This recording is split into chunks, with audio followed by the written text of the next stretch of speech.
Hello and welcome to Our Digital Future, the innovative online program covering the issues and promoting discussion around key topics important to your industry, and proudly brought to you by the Australian Information Industry Association.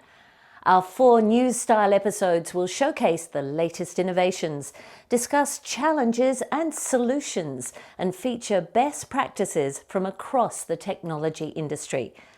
Politicians and business leaders share their thoughts with us, as well as hearing from the Association's leadership, charting Australia's path towards our digital future. In this episode, we look at some of the latest innovations and technological developments driving the information industry forwards. The AIIA CEO and the Chair discuss the important role of the Association and how Australia is positioned for the future when it comes to ICT. Now, that's never been more important as digital and technology permeates almost everything that we do. Every aspect impacts every other industry. We reach for the stars with our new supercomputer, look at the challenge and opportunity of reacting in real time, and hear from industry leaders as they share their thoughts on innovation and future technologies. We've advanced by probably 10 years over the last 2 years during COVID, so massive changes there. We begin this episode with a view from government. New South Wales Minister for Digital Victor Dominello joins us to talk about the important relationship between the AIIA, government and business. AIIA is critical. I remember the very first time that we had a dialogue with the AIIA when we launched the Data Analytics Centre all those years ago. AIIA brings advocacy, but equally expertise, and they bring a mass of people to the table very quickly. So it means that we can collaborate very quickly with industry via the AIIA on some big moving parts that we need to truly transform our state. And again, we can't go slowly. We don't have the time to knock on every door and ask every person what you think and go through the 4-year consultation. We need stronger collaboration with industry peaks like AIIA to keep momentum going. We'll hear from the AIIA CEO and the Chair shortly in this episode. But first, supercomputers. The age of the supercomputer is here, and there's no doubt their power and speed are crucial to scientific research, industry, and for education. The Pawsey Supercomputing Research Centre has just deployed the first phase of the most powerful supercomputer in the country. Chantel Toohey reports from Perth. Welcome to the home of the fastest, most powerful supercomputer in the Southern Hemisphere.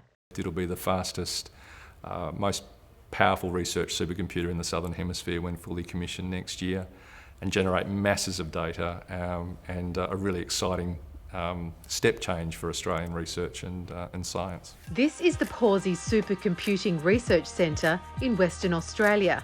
Inside, these machines are helping researchers find the solutions to some of the world's most complex problems. Most of the big scientific challenges around climate and health and our environment and advances in energy need really significant computational powers to unlock the science and visualise or model what the solutions might be.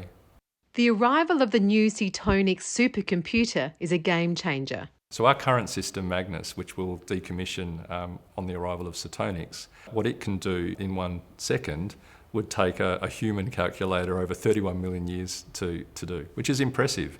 Our new system, Seatonix, is going to be 50 times faster than Magnus.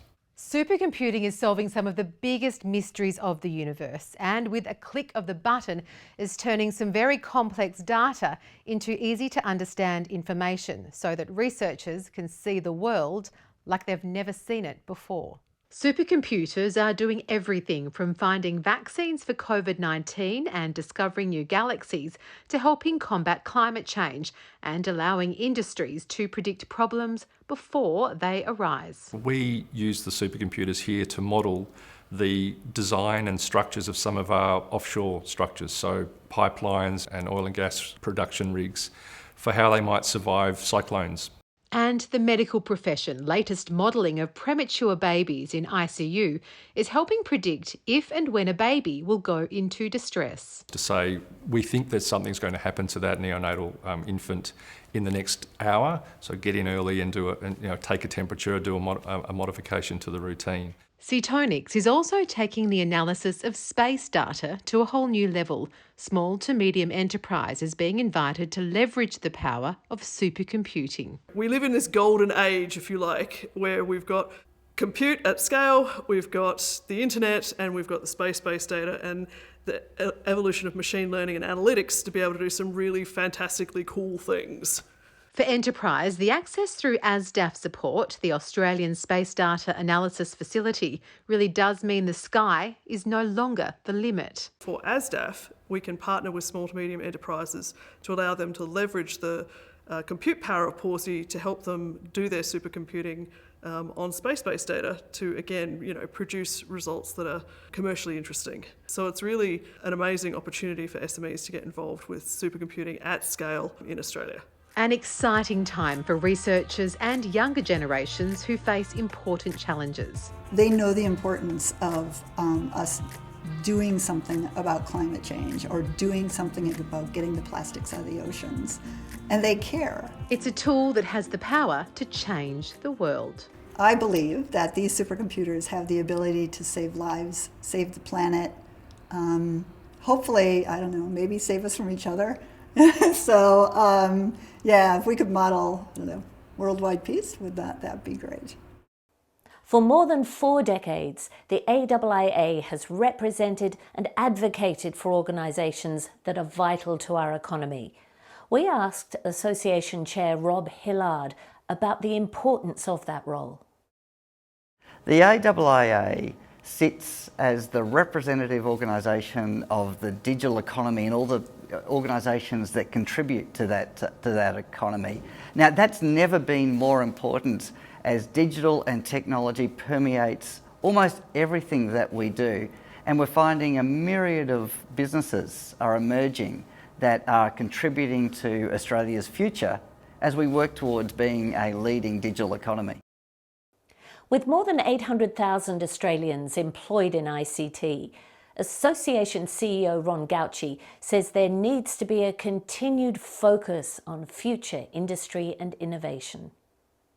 The digital infrastructure that Australia requires to continue to be a competitive global economy is about making sure that our communication systems, the infrastructure that enables supply chain management, the software solutions, data storage, every aspect impacts every other industry. To do that, you need skills, you need infrastructure, and you need innovation solutions. As businesses and governments worldwide struggle with the challenges of the current pandemic, making rapid use of real-time data has proved to be a very powerful tool. Active intelligence is key to helping clients react quickly, adapting to changing customer needs, and creating new products and services. As our reporter Dean Allen Craig discovered, one business is creating the data pipelines needed and the reaction time to go with them. In this digital economy, we're finding that there are so many more data sources for organizations. What that means is it presents a challenge to the organization about how to deliver insight to business users. And those who can quickly interpret and analyse their data can not only adapt and survive, but can mature and grow. That's essentially active intelligence. What we're trying to do is arm business users, individuals, organizations, companies, healthcare organizations, government, with the right information so that they can make the right decision in the moment. And that moment has become ever more pressing. It's now, it's not, let me look at what happened last week or the week before. It's really the present. And it's not just big business using data analytics. Many government agencies like the DESE, the Australian Department of Education, Skills and Employment, are using platforms like Click to access real-time, accurate data immediately, to communicate that data to people of varying familiarity with data across their organisation, and also to act on the information. We have to connect a lot of that data together, and it might be data about training, might be data about employment, might be data about individuals. How do we tell a story that supports us to do the best program management or the best policy decisions, and then advise government and provide services to our Australians? During the pandemic, Click's mapping visualisation capability enabled the DESE to quickly identify socio-geographic data to see where the job seekers live and what services they need. There were hundreds and thousands of people in small communities who were needing our assistance. We were able to use the mapping capability combined with data about demographics and about people's experience to develop local community solutions. So how do employees in businesses and government organisations understand and use these data visualisations? It's what's become known as data literacy, upskilling staff in the language of real-time insights. What we have invested in is a significant amount of materials, online materials for organizations to take advantage of. It's the other piece of the puzzle. So data literacy is so important, and it's going to become even more important for us as we go forward. Health departments, restaurants, even police departments are getting immediate insights on their live data. It enables better policing. It enables better community safety. So there are a number of aspects to policing that are informed by data. You know, where are hotspots for crimes? Where do we need to protect people? Where are vulnerable people? Where are people with disabilities or mental health issues? Australian law firm Minter Ellison is adopting Click's machine learning active intelligence platform to make predictive insights. On one hand, you can see what the utilization of our resources, lawyers and partners were yesterday and day before and last year and so forth. But you can also now predict what it's going to be tomorrow and day after and next week and next month. So it's been incredibly insightful and rich experience for our users. Minter Ellison says it can act on real-time insights rather than historic data, helping it to grow even in these difficult times. We sit on an immensely rich set of data, and we have been able to now successfully use platforms like Click to solve both existing problems, but also identify opportunities for the organization as we look to obviously grow amidst the pandemic and meet some of our 2025 aspirational goals. There's little doubt that moving forward, having access to end-to-end data analytics will be the answer to the ever-pressing need for split-second reaction that could solve problems, mitigate risks and create value. Australia is experiencing a massive demand for ICT skills. It's estimated that continuing strong growth will lead to a total of more than 1 million jobs in the sector within the next couple of years. We asked sector leaders how well they think Australia is positioned to meet the demands of our digital evolution. I think Australia is pretty well positioned in reality. I think being a relatively wealthy country with very, very good education systems, whilst we can never be complacent, I think the recent sort of success of digitally native organisations like Atlassian, etc., just shows that there's a huge amount of innovative and entrepreneurial spirit in Australia, which will lead us into a good place from a technology perspective. But fundamentally, there's some great, particularly in the areas of cybersecurity, quantum, AI. I'm on a one-man personal mission at the moment to actually act as a facilitator of Australian companies who are expanding into the UK and using my contacts to do that. So I think we're pretty well placed. It's been a massive journey of change over the last couple of years. Anecdotally, we have advanced probably further. We've advanced by probably 10 years over the last sort of 2 years during COVID, so massive changes there. An awful lot of small technical startups, as well as the big companies that we are all very aware of, but a real challenge in terms of getting the right talent in at the right price to be able to power the growth within those companies. If you look at the raw talent that we have, so Australia has demonstrated many, many times that it can punch above its weight in terms of innovation.